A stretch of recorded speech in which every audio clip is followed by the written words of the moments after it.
When you're gearing up to make your epic masterpiece that you claim is going to change cinema from today on, also when you have an extremely impressive resume backing you up that James Cameron has with Piranha 2, The Abyss, Aliens, Terminator, Terminator 2, True Lies, and Titanic, while a lot of his classic movies start with the letter T, also with the financial aid of $500 billion backing you up, along with the supportness of 500 billion fanboys who have been hungry and aching for a new piece of work from one of their favorite directors who's been absent from mainstream Hollywood for more than a decade, you better be ready to bring your A game.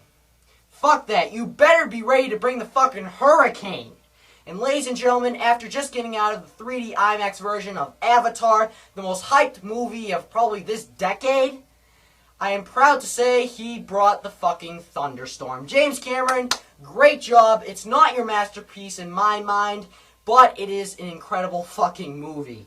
Alright, let's just get to the point. James Cameron, as a director, main reason why I think he is so creative and why I like him so much is that he's able to get emotions right in big blockbuster movies. A lot of these big blockbusters coming out lately, they just brush emotions off, they get the actors to cry, but they don't mean it. In these movies, he really gets their characters together. I don't know the girl's name, the actress in this movie who played the main alien girl who falls in love with Sam Worthington, but I think she did a great job. The character's relationship was really believable. It almost made a lot of people cry. I did expect that from him. I love the emotions conveyed in Titanic, and he brought that over to sci-fi fantasy, and that's one of the greatest things I thought was in this movie.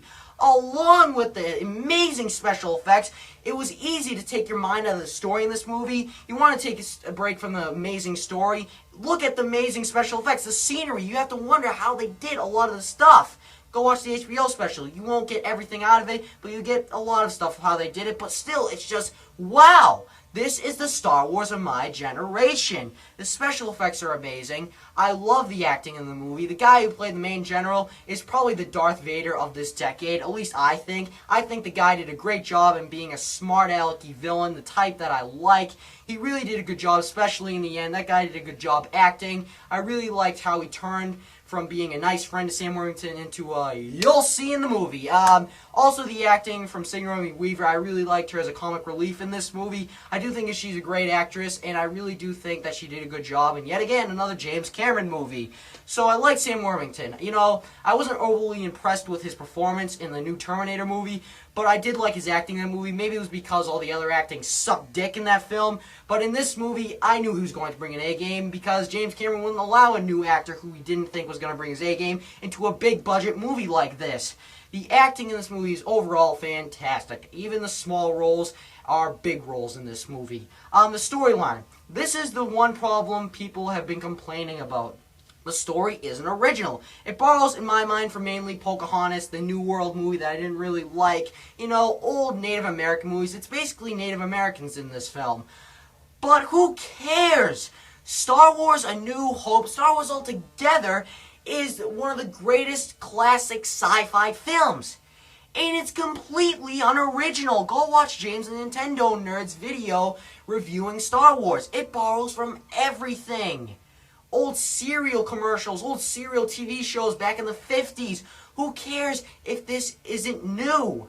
It makes old even better. And I like that in this movie. We already got the originality from sci-fi this year with District 9. Now we got sci-fi that we see, storylines that we've seen before in sci-fi and fantasy, and it all works out. Now, the action in this movie is incredible. If you're not into the whole film, you think it's stupid, you're making fun of it with your friends, you will shut up in the last half hour with the action. The climax action sequence is fucking awesome. I can't say anything else about it. It's just amazing to watch. The sci-fi, the fantasy combined. It is incredible. James Cameron, great job with this movie. I really have nothing else to say. I have no complaints with this movie other than there's not really a theme song that's going to be memorable. I still remember, you are the la la la la, the king of the world. I'm not going to be remembering this song. It's like, hum-ma-hee-ma, hum-ma-hee-ma. So, yeah, that's a small complaint. If you're just complaining about the music in a movie, I think all things that make up a movie really hit the spot. You know, music isn't really that important in a movie. It does convey the emotions of the characters, but you don't need to do that in this movie. I think the directing of the actors really is great in this film. Everything is great. Go see it. 5 out of 5.